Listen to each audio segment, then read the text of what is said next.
नमस्कार दोस्तों, स्वागत है आपका इस बहुत ही महत्वपूर्ण जानकारी में। राजस्थान के श्रीनगर जिले में 13 वर्षीय एक मासूम बच्ची के साथ जो कुछ हुआ है वो न सिर्फ एक अपराध है बल्कि पूरे समाज के लिए एक बड़ी चेतावनी है। 18 जून से 22 जून 2026 तक चली इस घटना में 30 से ज्यादा लोगों ने कथित तौर पर बच्ची का शोषण किया। पुलिस ने कई गिरफ्तारियां की हैं और संबंधित होटलों पर बुलडोजर चलाया गया। आज मैं आपको इस पूरे मामले की विस्तृत टाइमलाइन, तथ्य, पुलिस जांच और कानूनी पहलुओं के बारे में बताऊंगी। साथ ही समाज, माता पिता और बच्चों के लिए व्यवहारिक सलाह और कुछ मैसेज भी दूंगी। दोस्तों, घटना की शुरुआत 18 जून 2026 को हुई जब ये बच्ची अपनी सहेली से मिलने श्री विजयनगर गई थी। शाम होते होते उसका फोन बंद हो गया और घर वालों से संपर्क टूट गया। परिवार ने खोजबीन की लेकिन कोई सुराग नहीं मिला। आखिरकार उन्होंने पुलिस में गुमशुदगी की रिपोर्ट दर्ज कराई। पुलिस जांच में सामने आया कि बच्ची घर लौटने के लिए ई रिक्शा में बैठी थी। राम बाबू नाम के ई रिक्शा चालक ने उसे विश्वास में लेकर होटल जॉय इन पहुंचाया और होटल संचालक के हवाले कर दिया। बदले में उसे पैसे मिले। इसके बाद शुरू हुआ 5 दिनों का नर्क। 18 जून से 22 जून तक बच्ची को एक होटल से दूसरे होटल में शिफ्ट किया जाता रहा। मुख्य रूप से hotel joy in, dream hotel और कम से कम 2 अन्य होटलों में उसे कैद रखा गया। पुलिस के अनुसार 30 से ज्यादा लोगों ने उसके साथ किया। दिन हो या रात कोई फर्क नहीं रखा गया। जब बच्ची दर्द से तड़पती तो उसे जबरन शराब पिला दी जाती थी। होटल मैनेजर ने कथित तौर पर उसकी तस्वीरें शेयर की, जिसके जरिए ये नेटवर्क और फैलता चला गया। ये कोई अकेला अपराध नहीं बल्कि एक संगठित मानव तस्करी और शोषण का रैकेट था। 22 जून को परिवार की रिपोर्ट पर पुलिस ने होटल जॉय इन में बच्ची को बरामद किया। मेडिकल जांच हुई और केस दर्ज किया गया। अब तक पुलिस ने 18 आरोपियों को गिरफ्तार किया है। इनमें ई रिक्शा चालक Ram Babu, hotel owner Mayank Sen, manager Hardeep Nath, Sachin, Deepak, Tarun समेत कई लोग शामिल हैं।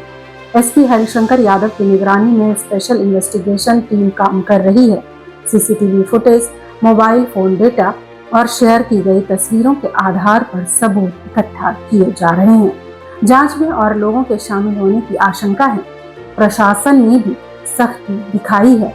मामले से जुड़े 3 से 4 होटलों पर बुलडोजर चलाया गया क्योंकि ये अवैध निर्माण या नियमों के उल्लंघन में पाए गए।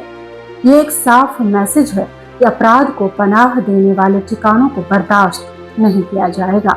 केस पीओसीएसओ एक्ट, गैंगरेप की धारा 376D, मानव तस्करी और आईटी एक्ट के तहत चल रहा है। सजा बहुत सख्त हो सकती है। दोस्तों, अब सबसे जरूरी बात, यह घटना हमारे समाज की कमजोरियों को उजागर करती है। अवैध होटल, बिना रजिस्ट्रेशन की लॉजिंग और ढीली सुरक्षा व्यवस्था को खत्म करना होगा। चलता है कि मानसिकता छोड़नी होगी। अगर किसी होटल में संदिग्ध गतिविधि दिखे तो तुरंत पुलिस को सूचित करें। महिलाओं और बच्चों की सुरक्षा हर नागरिक की सामूहिक जिम्मेदारी है। चुप रहना अपराध को बढ़ावा देना है। माता पिता को खास तौर पर सतर्क रहना चाहिए। बच्चों को अजनबियों पर भरोसा न करने की ट्रेनिंग दें। बाहर जाते समय लोकेशन शेयर करने और नियमित चेक इन करने की आदत डालें। घर में खुली बातचीत का माहौल बनाएं ताकि बच्चा किसी समस्या को छुपाए नहीं। इमरजेंसी नंबर 112 और चाइल्ड हेल्पलाइन नंबर 1098 को फोन में सेव रखें। बच्चों और यंग जनरेशन के लिए भी कुछ खास जरूरी बातें कहना चाहूंगी कि किसी अजनबी के साथ कहीं मत जाओ, भले ही वो अच्छा लगे या घर छोड़ने का वादा करे।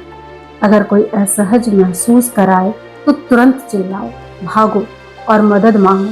ऑनलाइन फोटो या वीडियो शेयर करते समय बहुत सावधान रहो।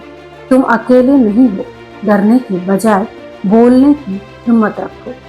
इस बच्ची को अब तेज, निष्पक्ष और सख्त न्याय चाहिए। परिवार को पूर्ण सहयोग और सपोर्ट की जरूरत है। हम सब मिलकर जागरूकता फैलाएं ताकि ऐसी घटनाएं दोबारा ना हो। अगर मेरी बातें आपको जानकारी पूर्ण लगी हो तो इसे ज़्यादा से ज़्यादा शेयर जरूर करें। कमेंट में अपने विचार और सुझाव बताएं। आपकी सुरक्षा आपकी जिम्मेदारी भी है।